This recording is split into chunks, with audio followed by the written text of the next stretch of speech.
Welcome in, OutKick the show. We are live in DC. We are got a couple of fun guests coming for you. Good trip up here. And we start with Calley Means, who is a special government employee for MAHA. And I actually want to start with this. You were instrumental in getting RFK Jr. and Trump together. I know you worked behind the scenes. What was that process like? How did that come to be the alliance? And what was your role in helping to make that happen? Yeah, I think my micro stories, I think what's happened to a lot of people in the country, I was radicalized in the last couple of years on the medical system not working. I was a lobbyist early in my career for the food and farm industry. My sister was a Stanford educated surgeon. She left the system, became an advocate, started inspiring me, but it really came to light with my mom. She was taking a hike, had a pain in her stomach, goes in, gets a scan, gets a text, stage 4 pancreatic cancer. Oh. And they said, this is a tough break. This is unlucky. Yeah. She was on 5 other medications, actually less than the average 70-year-old is on 5. And, it's just take the statin, take the metformin, take the ACE inhibitor for high blood pressure, and it kind of, go on your way. Not missing the warning signs. Yeah. I think we're missing the warning signs. And this year in America, we're at an all-time high for cancer rates. So that's something my sister and I became very passionate about, advocated on. 3 years ago when I was meeting with senators on this, when I was speaking on podcasts, it was like, oh, this is a nice issue, children's health, but it's not really a voting issue. That's what every senator told me. But Bobby Kennedy started resonating during the campaign. Actually, the Trump campaign early on reached out. Susie Wiles, Vince Haley, and some others, a year and a half before the election. I shared some information with them. President Trump started talking about it. And it just seemed that the importance of this issue, among parents, among folks, just looking at the rates of childhood obesity, prediabetes, depression, it wasn't equating to how much was being talked about on the campaign trail. So when President Trump was shot in Butler, I had this spiritual feeling. I'm like, were you watching it? I was watching it live, and everything in my head is about this existential issue of what's happened to our kids with health. And it was very embedded in my head that there was something actually very uniting about Secretary Kennedy's message and President Trump's message, that this isn't a left-right issue, but really an issue of the swamp and corruption and corrupt institutions. I think that's really a hallmark of MAGA to me, is we got to take on these institutions, true institutional reform. So it clicked that maybe this was a moment, obviously with the pointings of an attempted assassination, which Secretary Kennedy's had a lot of experience with his family. Maybe this was one of those rare moments in American history where there could be a realignment.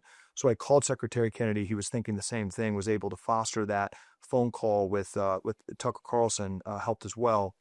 But from my small vantage point, what happened in the hours after that assassination is I think they were both thinking about legacy, both thinking about unity. And they talked for hours in the coming days about the childhood chronic disease crisis. Why are autism rates exploding? Why is obesity rates exploding? There was nothing political about it. And I think that has come through to this day. These men bonded. They want to change the world. They want to change our healthcare system. They want to help kids. And that emotion carried through to where now it's a voting issue. And you had millions of MAHA moms vote Trump for the first time. And Trump, he closed the independents and young people 50-50 in those demographics. Yeah. Obviously multifactorial, but I think this focus on chronic disease really made a big difference. So I'm really, really excited where we are. And we've had, turn that voter animation into some real wins in the first 100 days. How angry are you still about what happened during COVID? I mean, that's the context for everything. Because I'm still furious. It is the context for everything. And I think a real necessary dynamic of why we are where we are. I'm furious. And here's why I'm furious is being at the White House now, you have lobbyists come in. Yep. And you have the industry come in. Good people in the industry. But the lobbyists come in without an ounce of humility. So many levers of the healthcare system oversaw one of the greatest public policy and scientific disasters in world history. I mean, let me pause you there for a sec. Are you optimistic? Because I think about this a lot now. We're 5 years after 15 days to stop the spread, whatever it was. Are you optimistic that 50, 75, 100 years from now, when people are writing books about that era, that they will see everything as having been wrong? Or do you think there is going to be a refusal to acknowledge the wrongdoing in the decades ahead? I am fully optimistic that in 50 years, history books will say that we absolutely lost our minds when it came to science, that COVID was basically the epoch of 20 years where healthcare costs grew to 5 times more per capita than many European countries. Life expectancy started going down. Rates of chronic disease started exploding. We had a national pandemic where we were called racist for asking whether it came from a lab, where the only solution was a pharmaceutical intervention for 6-month-olds instead of talking about how actually the United States was actually dying at a much higher rate from COVID because our immune systems are so weak, how time after time the scientific community lied to us and misled us, how we actually, I think history will see where we were actually at a existential moment for America of being let down by our scientific elite, and how President Trump and Secretary Kennedy channeled focus on this. And I think one of the great accomplishments in 50 years history we look back on the Trump administration is you're going to see chronic disease rates start going down. You're actually going to see a rejuvenation of science. Right now, I've been working a lot with Jay Bhattacharya, who's been a good friend for years at the NIH, a bold choice at the NIH, $50 billion to the NIH. And the medical community just thinks it's just still par for the course. Harvard's freaking out that the money's not good. Why do these existing institutions that have never seen such failure deserve more money? Where can that money be used to spur actual science? Let me ask you this question. If I gave you a magic wand and you were able to decrease 50% of all medical prescriptions in the United States, right? You just could say, hey, 50% of them are gone. Do you think we would have any change at all in life expectancy or overall health? And even more provocatively, perhaps, could our health actually go up if we had 50% less prescribed drugs? So my sister and I wrote about this in our book. I don't think it's an exaggeration to say that the trillions of dollars we spend on chronic disease interventions and pharmaceuticals produce a net negative impact. If you just actually look at that book, by the way, good energy for people who may not have seen it. Let me be really clear on this. You actually just look, everyone says look at the science. Look at the science. Statins, it's actually becoming more of a consensus that they do not increase life expectancy. They have problematic impacts. SSRIs, literally by the NIH, the science around the chemical imbalance theory of depression has been debunked, literally debunked. It takes 16 years for the science to catch up with the clinical guidelines, but 25% of women are on some kind of antidepressant or SSRIs. Right. And the actual studies that led to FDA approval show that they're no better than a placebo. So you go down the list, the drugs actually in many cases aren't effective. And then there's a huge issue, which Secretary Kennedy's talked about.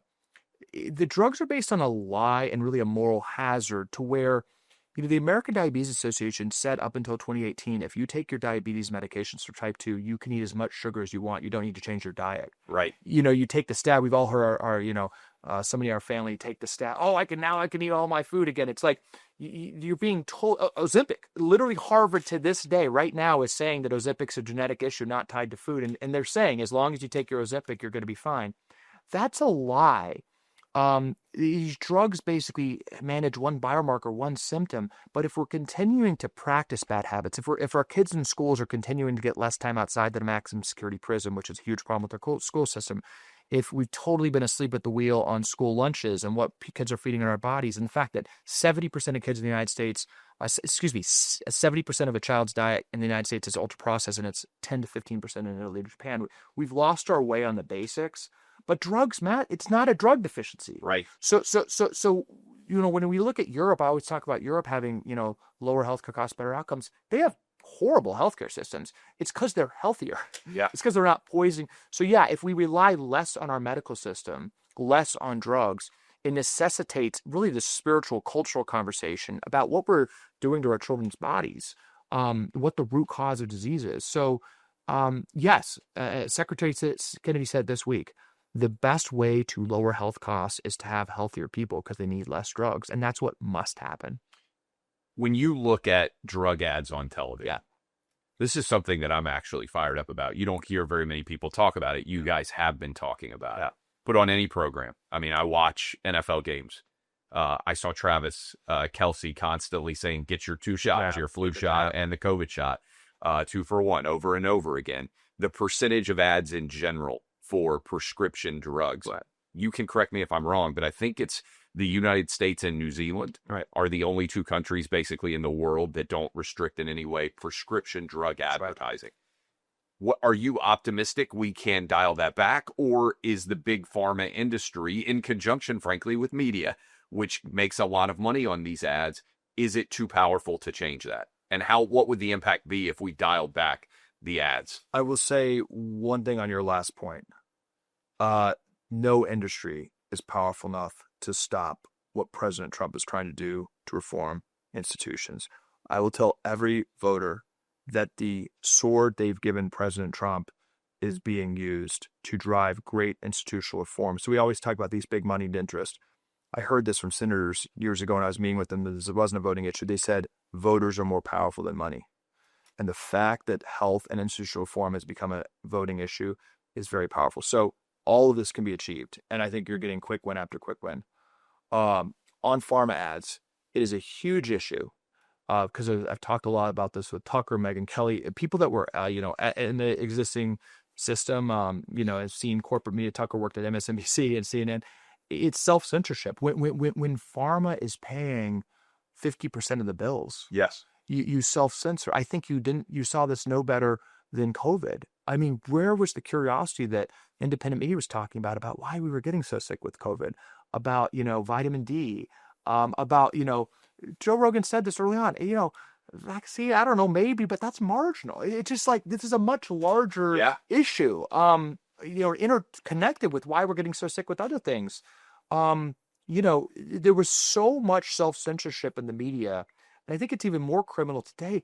I mean, they're just breaking their necks to figure out how to characterize why removing food dyes. They're trying to say it's bad. They're trying to say it's a terrible thing to try to study what's causing autism. Anything that's done that's kind of unimpeachable, they fall into this trap to say, oh no, how could we possibly talk about healthy eating like Ozempic is what kids? There's literally run segments about how it's anti-science not to give kids Ozempic. So, it's a huge problem. What the FDA, what they've talked about looking at, is that we didn't have pharma ads really in 1997. Yeah. It hasn't been that long. It's exploded. It hasn't been that long. And actually, in those other countries, they're not all fully banned. They just require more consumer disclosure, which makes the ads impractical. So there's a clear constitutional precedent that consumers need to be informed correctly. And I think it's very clear that since 1997, when before that you had to read more of the package insert, more of the side effects, the ads need to be 4 or 5 minutes long. They shortened that based on a lot of lobbying, and pharmaceutical prescriptions have exploded and sickness has exploded. So I think it's very clear consumers are not being informed correctly. Patients are not being informed. And I know that the FDA is going to be looking very hard at that through the lens of making sure patients get the right information. It's interesting. I was reading a study. There's a lot of talk because at OutKick, obviously, we focus a lot on sports. And people were very obsessed and upset sometimes with the amount of sports gambling ads that suddenly flooded television. So, but drug ads are 37 times, according to this study I was reading, as prominent as sports gambling ads, which really kind of blew my mind. Obviously, it depends on the programming that you're watching, but it is interesting. You mentioned Harvard. I want to get to that in a sec. I don't know if you've seen this story we've been writing about at OutKick, but Nike appears to have been involved in funding studies on transgender minors to see what the impact of these blockers are from an athletic perspective on young kids. It's a crazy story. We're really kind of diving into it. I'll share more links on it with you because I think you would be fascinated by this. They're sort of obfuscating in terms of exactly what their responsibility is, but we've got a bunch of stories up about it on OutKick. What does it say in terms of the gender universe that we have created when you are medicating kids before they're 18 years old? Some of this time it's leading to sterilization. There are all sorts of awful results that can come from this when it comes to medicating. I saw a stat. You were talking about women on antidepressants. Yeah. The number of young boys in particular that are on ADHD medication, something by age 17, like 24% of kids. I couldn't believe some of these numbers. this is what is so historic and vital about this moment for Maha and this administration. There's going to be massive policies to transform our healthcare system, but I think a cultural awakening and reckoning is happening. And I think a big strain of the Trump administration, a lot of their policies, is protecting kids. Yeah. I mean, I just literally, the Daily Beast just ran a headline that said demonic forces. And they're like, Trump administration officials saying there's supernatural forces against kids. It's like, I do think there are demonic forces against kids. There are dark, dark things happening to kids. How else can you explain? To this day, as we sit here today, the American Medical Association says it is okay to have gender-affirming care for a 2-year-old. It's unbelievable. The American Medical Association, which is endowed by the government to create the logic for codes that underlie $2 trillion of federal healthcare spend on Medicare and Medicaid. That is what they're saying. The American Academy of Pediatrics, to this day, has a website saying it is bigoted to not affirm a child's gender and provide them medical care. That is today. The American Academy of Pediatrics, currently a doctor can lose their job for going against their guidance. They set the standard of care. This is what Secretary Kennedy is talking about. These institutions are completely captured and in many cases, are practicing evil. The American Heart Association. We've been lobbying common sense to remove soda from food stamps. No-brainer. Government subsidies for soda.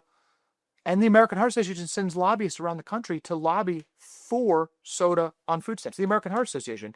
These groups that are not fringe groups, they are making medical care, I think, are committing war on kids. And it is corporate interest. 100%. The gender transition industry is massive. It's billions and billions of dollars. So I looked at the pharmaceutical industry is the top funder now for the Human Rights Campaign. The Human Rights Campaign started to argue for gay marriage, 10 years ago. And it's funny, in DC, when you have a group and you get what you want, you're not going to shut off, you're not going to shut it down. Yeah. It's like, oh, we're going to go raise money from pharma and talk about gender. It's insane. So that's what I really feel like we are doing. We have lost our way. How could a country not be somewhat lost when our education system is absolutely letting kids down? We're reforming that. When our healthcare system is profiting from sick kids, we have the sickest kids in the world and the highest healthcare spending. That's a problem with gender affirming care. Even reforming the military industrial complex. I mean, you just go down the list. I think it all relates to kids. And I think that was a big part of voter animation that led to a decisive Trump victory. You mentioned Harvard. We had Dr. Larry Arnn on the Clay and Buck show yesterday from Hillsdale. And I bet you read or at least saw the Wall Street Journal had a great piece with him in their Saturday, Sunday weekend edition. And his argument, I think, is a really good one. I'm curious what your take would be on it. He said, hey, if you don't want to have governmental involvement in your university, don't take taxpayer money. Don't take governmental funds. Hillsdale doesn't. Harvard has a $53 billion endowment.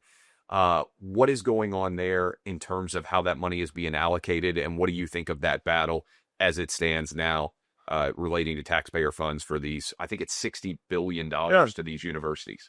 I mean, I think it's a completely reasonable question with the Trump administration to look at the NIH, to look at this $50 to $60 billion funds to accomplish the mission of improving human health and longevity. That's the mission. Yes. To ask whether it's an appropriate use of future funding to give billions of dollars to these academic institutions that fired professors for questioning the COVID vaccine, that fired professors for suggesting the lockdowns were not a good idea, that to this day prevent their medical students at Harvard Medical School from using the word mother. They have to use the word birthing person. That to this day at Harvard Medical School do not teach one nutrition class or one class on why people get sick.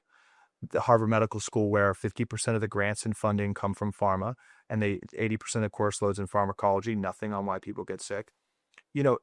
Schools that are absolute burning hotbeds of academic intolerance, whether those are the appropriate schools to give these grants to accomplish the goal of, exerting academic freedom to figure out why Americans are getting sick. That is a very reasonable question to ask. And that is a question, frankly, voters are demanding to be asked.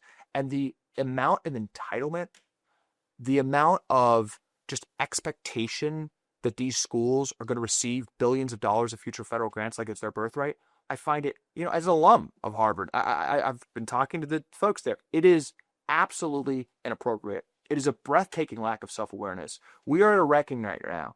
We have so much opportunity ahead of us in this country, but our institutions are letting us down. And I think the administration, when it comes to research grants, is asking good questions. Why is Harvard or Brown? Well, 14% of NIH studies went to DEI. Does Brown University need another DEI grant? Or should we be spurring that $60 billion to maybe start new institutions? Why hasn't there been a great new college in America in the past hundreds of years? Why are the great colleges in America? They're older than the country itself. You don't have companies that started 400 years ago that are even still around. The top 100 companies 100 years ago, most of them don't exist. Yeah. The great thing about America, Harvard, it's like Fauci. An attack on me is an attack on science. Harvard saying an attack on us is an attack on academia. No. I could tell you from seeing among the top here, there is a huge emphasis on promoting gold star science and rejuvenating scientific research and academia. That does not necessarily mean giving Harvard, but that's like saying to increase innovation, we need to give IBM more grants. It's like, I don't know what company is going to produce innovation. I support innovation. It's just like that. We support research and scientific inquiry. That doesn't mean giving this 400-year-old institution that's been absolutely intolerant to academic inquiry more money. If you went to a baseline analysis, I think you started off by saying life expectancy has begun to regress, right? We reached some point of age, and for a long time, for generations, it had been, hey, people are living longer. Healthcare was getting better. I think that's the general trend line. When do you think that began to change when you look at the data? And I know it's not only about life expectancy, it's about quality of life as a part of that as well, right? You want people to be healthy for as long as possible. Right.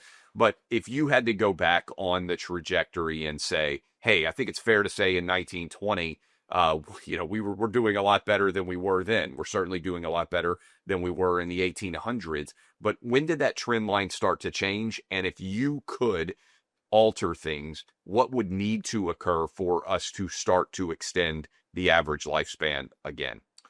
President Trump signed an executive order when he swore on Bobby Kennedy asking this exact question. Yeah, I think it's the foundational question. We have a report coming out on May 22nd. We'd love to have you back. Yeah, immerse the cabinet, President Trump, working with great scientists on this report. A lot goes to the 1980s. In the 1980s, the cigarette industry started consolidating the food industry. So by 1990, 50% of the U.S. food supply was owned by Philip Morris or R.J. Reynolds. They used their balance sheet as smoking rates were going down to buy up all these food companies. And they actually did two things. They used their scientists to make food more addictive, ultra-processed food, and then they directly co-opted the USDA and the HHS nutrition guidelines to do the food pyramid to recommend essentially carbs at the base of the pyramid. So ultra-processed food consumption exploded. In 1980s, you had, the Vaccine Liability Act in 1986. We had very few pharmaceutical interventions back then. Now we have, over 72 shots for kids. That's a taboo subject, but I think it's very important. By the way, it shouldn't be a taboo. It should not. Is it science about discussing taboo subjects? Shouldn't that be part of the foundation of science? This is something I think the scientific community has made a big mistake. It's a perfectly appropriate question to ask. It's a perfectly appropriate question to ask whether it was a problem to remove full immunity for an industry, and now they have a mass incentive to put more of their products on a schedule that immediately ensures taxpayer funding for every living American in the country, and that the government and the media will call anyone a war criminal not to take that product. Of course, there's an incentive for that. It could be good products too, but that is certainly dynamic. You had the reduction in the 90s pharmaceutical ads, the explosion of pharmaceuticals, the co-option of medical groups like the ones we talked about, the American Medical Association, the American Academy of Pediatrics in the 1980s. You had an explosion of more industrial farming techniques like pesticides. You've had dramatic, since 1980s, actually decrease in sleep. Kids are getting more than an hour less sleep than the 1980s. And that's probably partly based on screens, right? Yeah, it's screen. You've had the explosion of so something I think this report's going to do, and that the administration is going to do, is this is a long. I do think you're right. It's a 50-year transition. I think a lot's going to get done in 2 years, 4 years, 10 years. But like when we look back, it's not that we should be banning phones. It's not even that we should be banning pesticides. It's not that we should be banning drugs. Even something we've looked at as artificial light. I mean, that impacts our hormones in many ways. These things aren't bad on its face, but understanding the factors and the dramatic changes. A lot of this is progress, like the phones, the food. It's like we've had dramatic changes to our inputs that impact our metabolic health and cellular health. It's not bad on its face, but the fact that our medical system has ignored this discussion and that we wait for people to get sick and then spend $5 trillion on or they say if you ask questions at all that you're anti-science, which is a huge incentive from the invisible hand, because it's actually very profitable that we're getting so sick. So we're going to start a conversation about kind of what happened around the 1980s, because you look, it's staggering the rates of, the Surgeon General came out in 1986 and said, we got to stop smoking because of cancer rates. Cigarette industry goes to food. Cancer rates have just exploded. Absolutely, just not the cancers that were not lung cancer, but every other cancer rates since the Surgeon General report, which was ostensibly have absolutely. I joke, I think it's true. The cigarette companies would be much healthier if they go back to making cigarettes. But I mean, they're smoking more in Europe. But the cigarette industry doesn't own the food companies. So so one of the things that I think is so challenging now is there is a loss of trust. I mentioned how angry I still am about COVID. Sure. I think one reason so many of these moms came and voted for Trump in 2024, the maha moms that you talked about, is a lot of them look around and they saw the lies that they were being told on COVID, and it sort of took them down the rabbit hole to ask what else is out there. Right. Simple question here to close with you. And by the way, I think we need to do like a legit law form, because I think I could keep peppering you with questions for a long time. Let's pretend that you are a mom watching us right now. You are a dad watching us right now. What are simple things that you think should be done for people to be healthy with their kids and their families that they can undertake, right? Most people are not going to have time to read a study on what causes rates of autism, right? We're trusting you and a lot of other people to do investigations on that, which is an important part of science, is to figure out what's true. What advice would you give people in their daily lives that they could do to be healthier? What do you eat? What do you avoid? Step one before we begin eating, understand what's happening, personalized inside your body. Read our book. By the way, good energy. Read it, but go to Function Health or a functional medicine blood test. There's a lot of services online now, a couple $100. Get a functional medicine full blood work that's analyzed. Your kid or you, if you're sick, most likely has some kind of nutrient deficiency, some kind of biomarker that you can actually then target with your diet and with your supplements. The first step is understanding what's going on inside your body. So get a full functional medicine blood test, which are now very cheap online. Then make some personalized decisions with your supplements and food. But even before that, it's simple. And I was shocked. I thought this was so simple right in our book, just how to avoid ultra-processed food, get to whole food. I don't care what your dietary philosophy is. I don't care if you're a vegan or carnivore. Get the ultra-processed food out of your diet.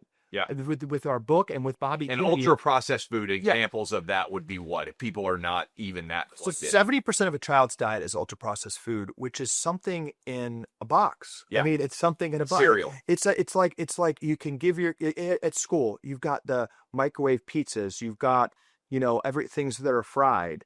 That kid could be eating grass-fed steak and broccoli. It's whole food. Yeah. But the Maha way is, it's not Michelle Obama lecturing you to eat salad. It's like, it could be, steak. It could be good protein. It could be, vegetables made well. It could even be, desserts, make it with better ingredients. But and a little sugar is okay. But try to make it yourself and have whole food. If you can, again, I find this so simple when I put in the book, but when I'm at Bobby Kennedy rallies and when I meet people, just the literal act of being conscious about taking ultra-processed food out of your child's diet, anything with the ingredients. Because what the ultra-processed food does is that the tobacco industry scientists have made it very addictive. So the food, by its nature, it hijacks our biology. They put softeners in it so we chew less, because when we chew more, we feel more full. They've got those colorings in them that are crude oil. They're loaded with sugar. They're loaded with, different oils. They're perfectly designed to make us want to eat more. So if you can rid that for your diet, that is a very simple one after you're getting your blood test. And then it's the basic. I mean, this is a huge thing that's going to come from this administration. I think it's like a spiritual issue. Yeah. It is like, we don't need all these medical experts telling us what to do. If we like have our kids more active, 150 minutes of movement a week, if we, respect the sun and are out in the sun, not being afraid of it, which Bill Gates is for some reason telling us to do. If we, are conscious of our screen time and our chronic stress, I think it's spiritual. Like if we have more community and spend more time together, try to have family meals together. If we do these basic things, it would crush healthcare costs. It would dramatically improve the economy. It would make us more competitive. 77% of the military is not eligible to join the military right now. So we're really, I think, in this term, going to be focused on the basics. I think you're going to see a much more simple dietary guidelines. You're going to see Bobby Kennedy rejuvenate things like the Presidential Fitness Commission with A-list celebrities going to kids with these messages. Not big charts, but just like, hey guys, like we shouldn't be soft in America. We should be kids should not be obese and diabetic. We should be strong. Kids have boys dramatically lower sperm than the previous generation. There's something dramatically lower testosterone levels. Sperm count and testosterone. Yeah, so it's a big problem. We're going to see common sense actions, transparency, taking on conflicts, taking on lessons from COVID. But I do think, importantly, actual just cultural education and discussion of, the basics from this executive order report and the Fitness Commission and things like that. I think we're going to see a lot of continued wins. This has been amazing. I mean, again, I want to have you on. I would love more detail, and I need to read Good Energy. My wife's been telling me for a while. He's Calley Means. He's doing incredible work. I appreciate the time. Thank you, sir. Thanks so much. Thank you. Yeah.